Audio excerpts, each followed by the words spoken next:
These are the Ice Queen mounts, and I want to touch on something that can be a little confusing with regards to mounting this center mount in particular to the prop.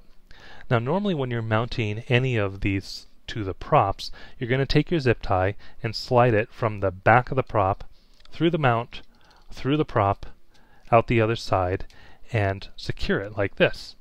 But on the Ice Queen, it's a little challenging because we also have zip tie locations that exist here where the posts are on the top and the bottom. And so the way I've done this is I've actually designed a tunnel that goes in the prop and allows the zip tie to make a U-turn and come out the other side. So the way you're going to secure this is actually going to be from the front side of the prop.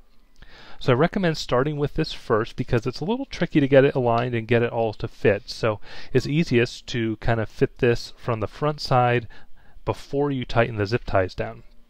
So the way you'll do it is from the front, you'll take your zip tie, slide it through the prop, and then come here and fish it through this mount like this, out the other side, and then feed this tail end through the prop back to the front side, and then you'll tighten that down.